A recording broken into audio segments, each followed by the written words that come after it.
আমরা এই পর্বে দেখব লিঙ্ক লিস্টের পরবর্তী কিছু অ্যাপ্লিকেশন, যেমন circular list, W link list.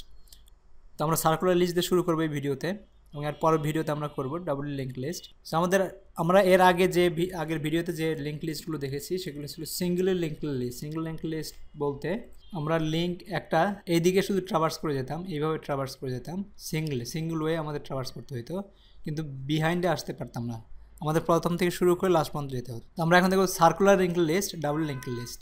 তো সার্কুলার লিস্ট ভার্সেস চেইন মানে আমরা পয়েন্টার এখানে ভ্যালু রাখতেছি, মাঝখানে ভ্যালু থাকবে, তিনটা অপশন থাকবে। আগে ছিল আমাদের দুইটা অপশন, ভ্যালু, ডাটা, আর ছিল আমাদের পয়েন্টার। এখন থাকবে data, forwarding pointer, backward pointer, দুইটা পয়েন্টার থাকবে।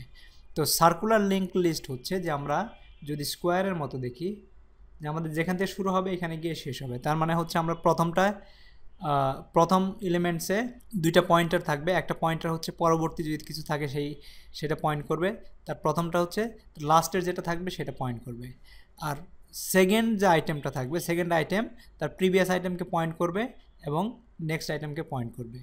লাস্ট আইটেম যেটা থাকবে, লাস্ট আইটেম থাকবে নাল থাকবে, এবং প্রথম পয়েন্টারটা থাকবে প্রিভিয়াস আইটেম হিসেবে। তার মানে পয়েন্টার এখান থেকে শুরু হলো, অ্যাভেল মানে অ্যাভেলেবল, একটা টেম্পোরারি একটা ভ্যালু আমরা ভিতরে ঢুকে দিলাম, টেম্পোরারি, এবং মাঝখান থেকে ঢুকে গেল। এটা ছিল আগে। এই ভ্যালুটা আমরা আরও অনেক লিস্ট তৈরি করে আমরা শুধু প্রথম যে লিস্টটা থাকবে এবং লাস্টের লিস্টটা জয়েন করে দেব। So what's happen when we insert a node to the front of the circular link list. যদি প্রথমে দিই তাহলে কী করতে হবে? Move down the whole list মানে সব লিস্টগুলোকে সিঙ্ক্রোনাইজ করতে হবে, তার মানে সবগুলোকে আপডেট করতে হবে। Possible solution: keep A pointer point to the last node যেটা থাকবে সেখানে একটা পয়েন্টার রাখতে হবে, এবং এখান থেকে যদি আমরা ফার্স্টে x1 x2 x3 আছে এবং এ নামে একটা পয়েন্টার যদি থাকে, সেই পয়েন্টারটা আমাদের পয়েন্ট করে থাকবে লাস্ট নোড যেটা থাকবে সেই লাস্ট নোডটাতে। সো আমরা কীভাবে ইনসার্ট করব?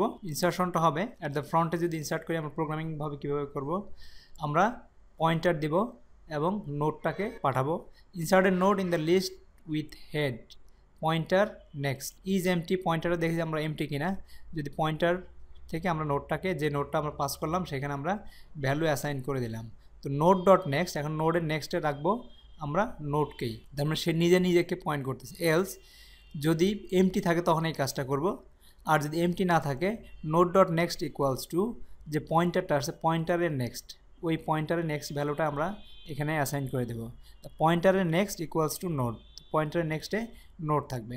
তার মানে এইখানে যদি আসি x1টাকে যদি আমরা অ্যাসাইন করতে চাই, তার মানে নোড নেক্সটে থাকবে পয়েন্টার নেক্সট, এই যে পয়েন্টারটা ভ্যালু লেন্থ হচ্ছে P node pointer temp count equals 0 p note, then temp equals pointer do while count plus plus temp equals temp dot next while temp not equals to pointer। যতক্ষণ পর্যন্ত আমরা pointer না পাচ্ছি তখন এটাকে আমরাকে লুপের মাধ্যমে এভাবে আমরা একটা সার্কুলার লিস্টের লেন্থ বের করে নিয়ে আসতে পারি। সো এই ছিল আমাদের circular list. So thank you very much.